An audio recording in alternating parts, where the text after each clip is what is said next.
Olá pessoal, mais uma vez o nosso estudo bíblico. Vamos estudar nesta oportunidade Mateus capítulo 22, do verso 23 até o verso 33. Estamos no bloco narrativo que começou no capítulo 21, com a entrada de Jesus em Jerusalém, e vai até o capítulo 27. Neste texto, desta oportunidade, nós vamos analisar a segunda controvérsia, a segunda oposição entre os líderes dos judeus com Jesus. A primeira está nos versos 15 ao 22, em que se questiona sobre o imposto devido a Roma. Os objetivos dos fariseus e herodianos, que se associam para conspirarem contra Jesus, é tentar tirar dos lábios de Jesus uma palavra que sirva para acusá-lo diante de Roma sobre a rejeição ao domínio romano por meio do pagamento de impostos. Ou, em contrapartida, expor Jesus ao ridículo diante da multidão que o considera profeta. Agora, nessa segunda investida dos líderes judaicos, encontra-se os saduceus, um grupo diferente dos fariseus em algumas crenças, dentre elas a questão da ressurreição dentre os mortos. Os saduceus não acreditavam que haveria. Também os saduceus não acreditavam no mundo dualista entre Deus e o diabo, entre anjos bons e anjos maus. Eles acreditavam apenas na existência de Deus, o Senhor sobre o bem e sobre o mal.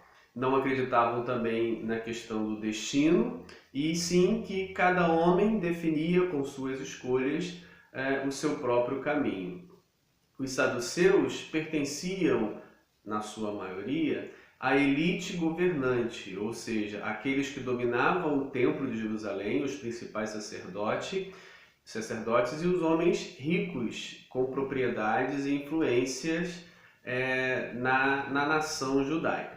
Em contrapartida, os fariseus também tinham pessoas ricas, mas era um partido mais ligado ao povo, tendo do povo uma aceitabilidade maior do que os saduceus. Os saduceus, então, agora se aproximam de Jesus para colocá-lo numa situação desconfortável, para colocá-lo numa situação vexatória, com uma proposta argumentativa que visa tirar de Jesus uma resposta, se possível, e deixando-o embaraçoso. O verso 23 começa dizendo que naquele dia aproximaram-se dele alguns saduceus que dizem não haver ressurreição e lhe perguntaram. O evangelista logo identifica os saduceus com a principal característica para ele no evangelho, que é não creem na ressurreição. Automaticamente eles já se colocaram em oposição a Jesus, uma vez que Jesus já dissera 3 vezes antes, no Evangelho de Mateus, que ele ressuscitaria dentre os mortos. Ou seja, então, os saduceus, não crendo em ressurreição, já se colocam em oposição a Jesus diante das palavras de Jesus, dizendo que ressuscitaria. E perguntaram, verso 24, Mestre, Moisés disse, isso, uma citação de Deuteronômio, capítulo 25, verso 5 em diante, que trata da lei do levirato. Se alguém morrer não tendo filhos, seu irmão casará com a viúva e suscitará descendência ao falecido. Bem, a questão citada a respeito da lei do levirato visava atender uma demanda, como todas as leis que são criadas. As leis são apresentadas a partir de necessidades, de situações, de demandas, de vivências. Ou seja, por que seria necessário uma lei do levirato? E por que agora, no reino de Deus, na igreja, na comunidade de Cristo e no reino de Deus que se estabelecerá, não haverá necessidade da lei do levirato, ou não há necessidade da lei do levirato?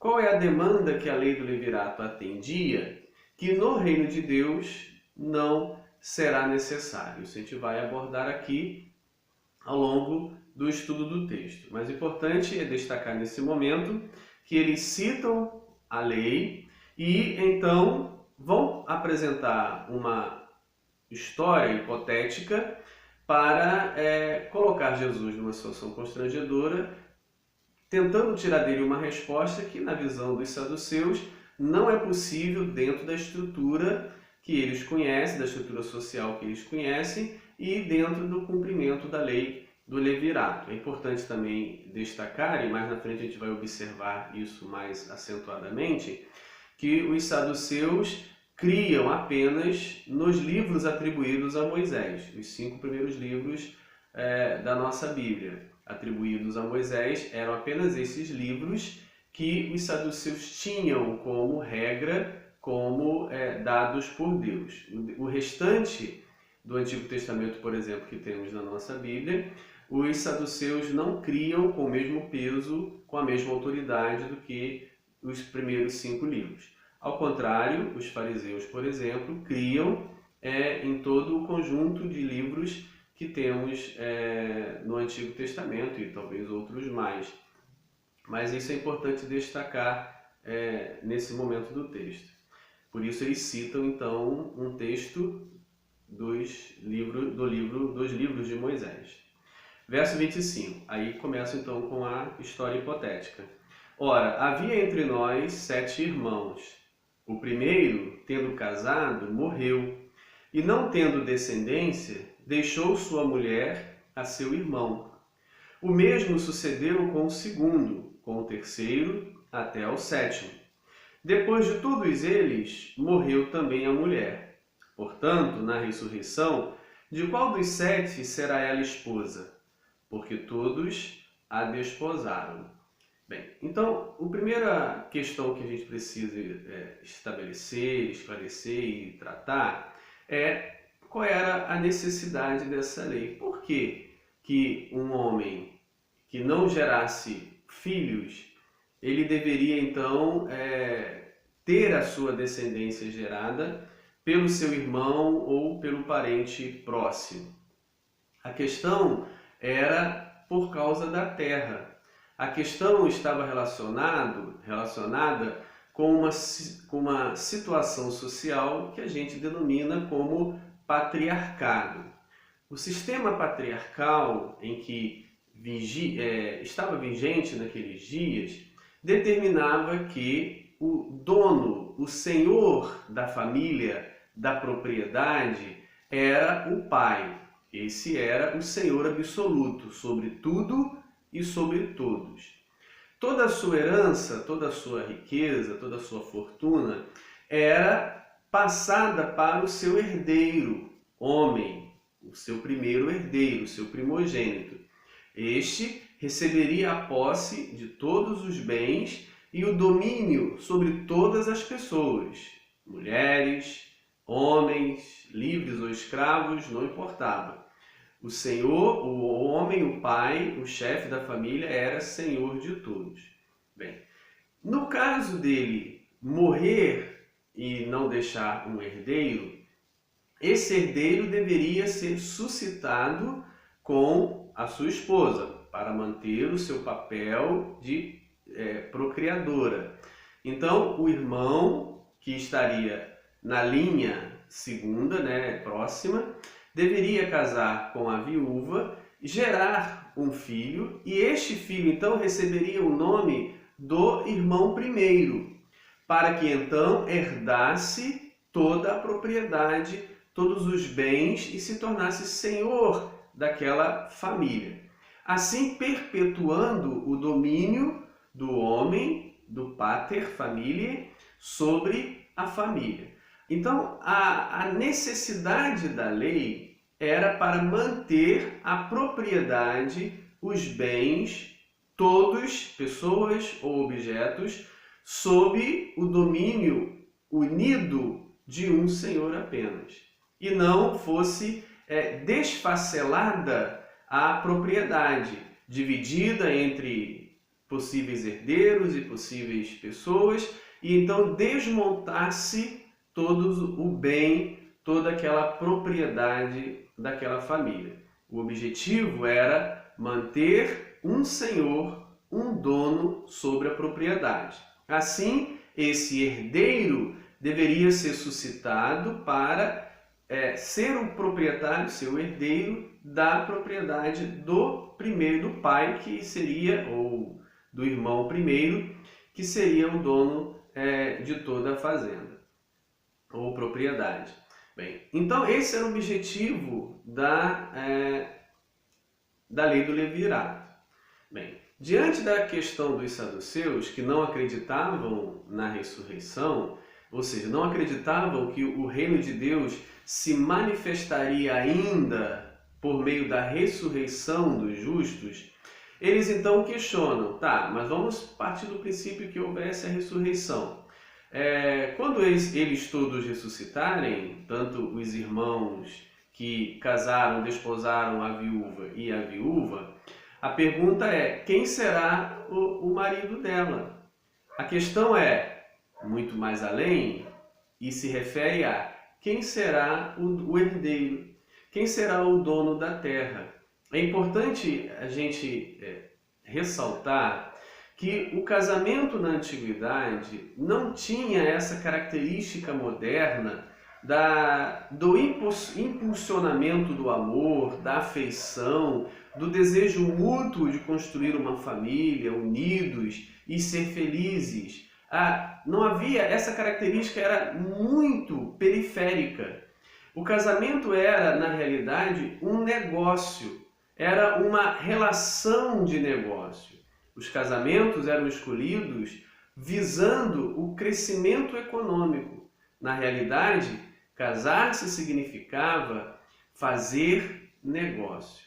Então, nesse casamento dos 7 irmãos hipotéticos com a viúva, que na realidade era para manter a propriedade na mão de um herdeiro, a questão que se levanta é: quem vai ser o herdeiro?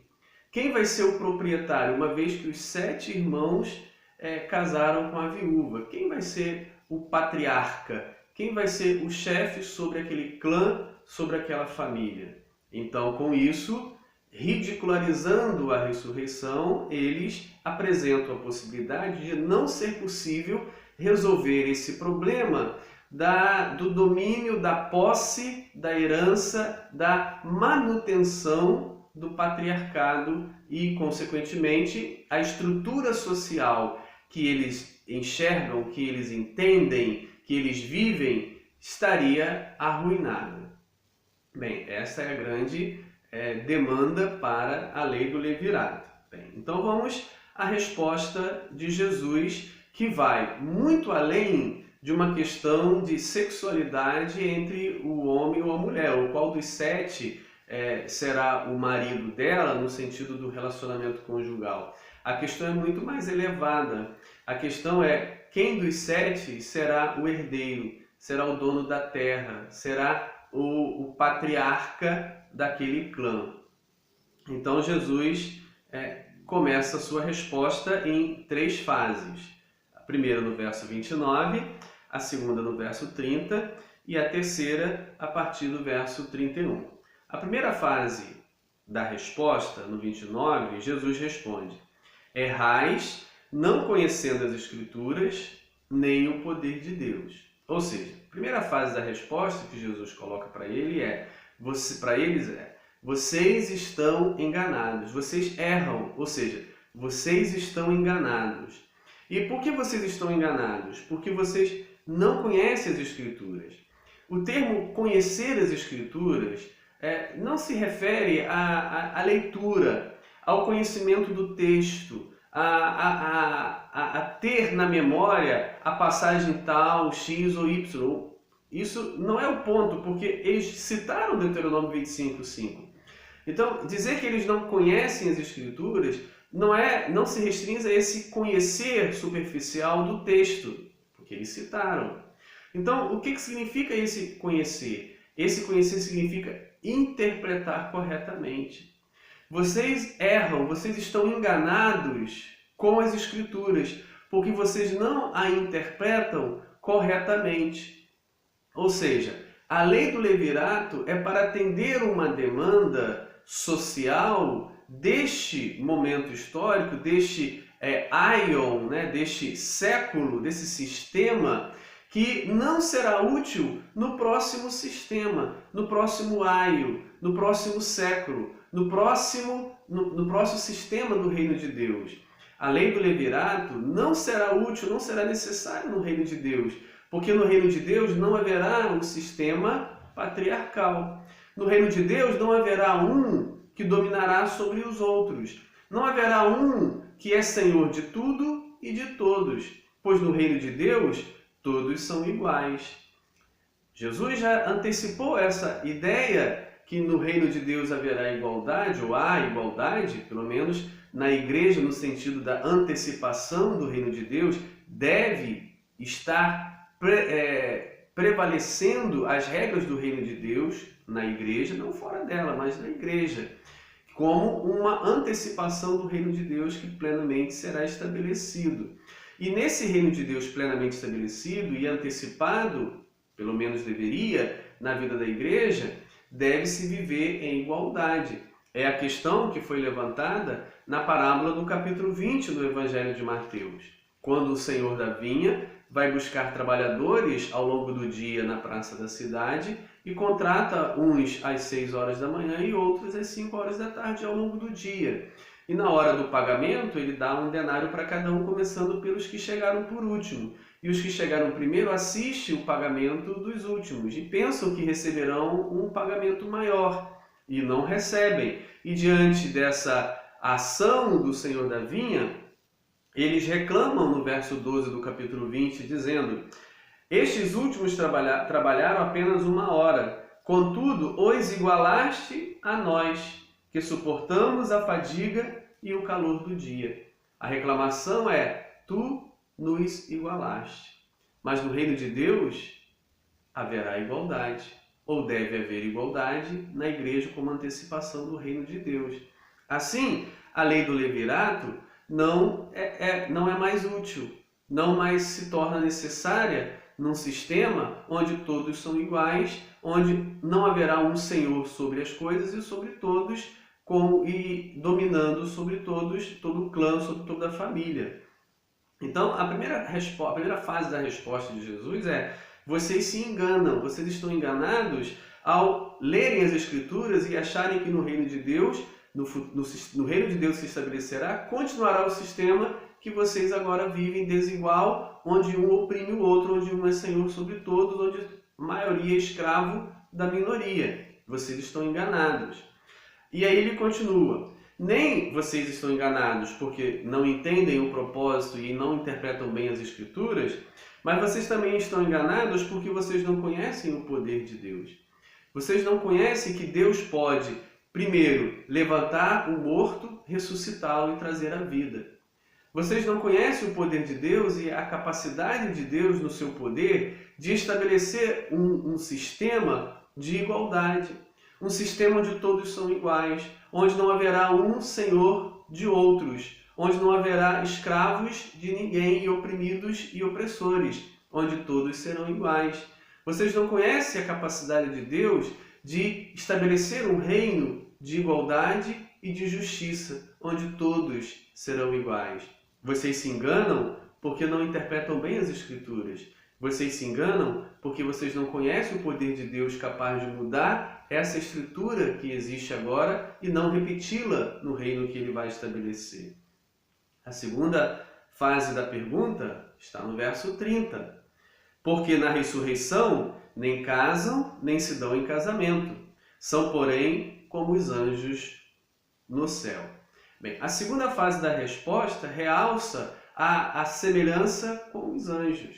Bem, nessa semelhança com os anjos, pode se destacar, claro, a questão da sexualidade.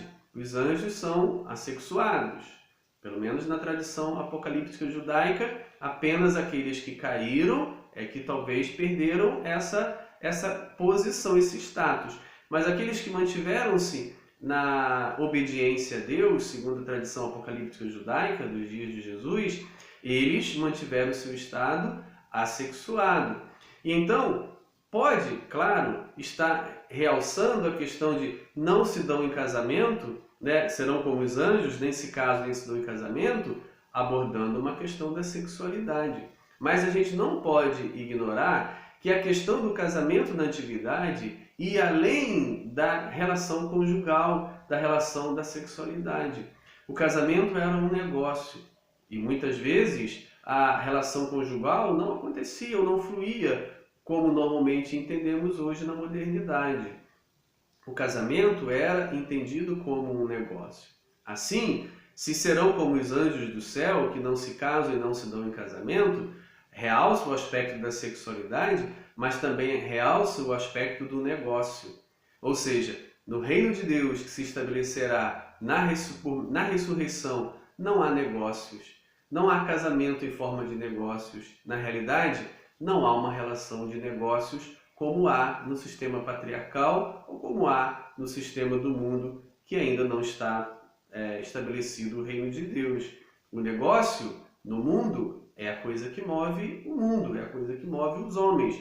Mas no reino de Deus não será assim. Serão como os anjos, que não se casam e não se dão em casamento, ou seja, não tratam da questão da sexualidade, mas também não tratam da questão do negociar, do viver como vivemos numa sociedade de mercado. Os anjos obedecem a Deus e vivem num sistema estabelecido por Deus, onde há igualdade e não há esse sistema patriarcal que motiva o negócio, a exploração e a opressão. A terceira fase da resposta: e quanto à ressurreição dos mortos, não tendes lido o que Deus vos declarou? Mais uma vez, Jesus recrimina eles. Na primeira, vocês estão enganados porque vocês não entendem as Escrituras. E agora, ele ridiculariza-os novamente como intérpretes da lei que era, como autoridade das Escrituras, dizendo: vocês não leram? Vocês não entendem o que vocês leram? Olha o que está escrito, onde? Nos 5 livros atribuídos a Moisés, que eram os livros de autoridade dos saduceus. Jesus não cita Daniel, onde diz que os justos ressuscitarão. Jesus está citando os livros atribuídos a Moisés, porque esses livros são reconhecidos como autoridade para os saduceus. Então é do lugar da onde eles acreditam que a palavra de Deus vem, é dali que Jesus então tira o argumento para mostrar para eles que existe ressurreição. Não existe nos 5 livros atribuídos a Moisés um texto claro sobre ressurreição, mas a ideia está ali e é isso que Jesus destaca no verso 32 ao citar a palavra de Deus a Moisés. Eu sou o Deus de Abraão, o Deus de Isaac e o Deus de Jacó. Ou seja, quando Deus fala isso a Moisés, Abraão, Isaac e Jacó já tinham morrido, já estavam mortos. No entanto, Deus diz a Moisés no presente: eu sou. Ele não diz: eu fui o Deus de Abraão enquanto ele viveu, o Deus de Isaac enquanto ele viveu, ou o Deus de Jacó enquanto ele viveu.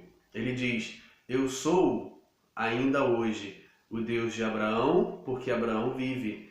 Eu sou ainda hoje o Deus de Isaac, porque Isaac vive. Eu sou ainda hoje o Deus de Jacó, porque Jacó vive. E aí ele conclui: ele não é Deus de mortos, e sim de vivos. A questão não entra no estado de vivência, de vivente, que Abraão, Isaac e Jacó estão. Não se entra nesse mérito.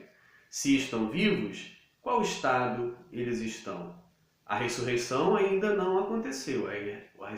A ressurreição acontecerá no dia final. Abraão, Isaac e Jacó ainda não ressuscitaram, mas, no entanto, vivem. Em que estado vivem? O texto não responde. Não se trata no texto. Mas a crença cristã é que eles vivem na presença de Deus, como em outros textos é revelado a crença do cristianismo de que aqueles que morrem em Cristo vivem, passam da morte para a vida. Não precisam esperar até o último dia da ressurreição para viverem ou para voltarem à vida, como por exemplo no Evangelho de João, o episódio de Lázaro. Aquele que crê em mim, ainda que morra, viverá. Ainda que morra, vive.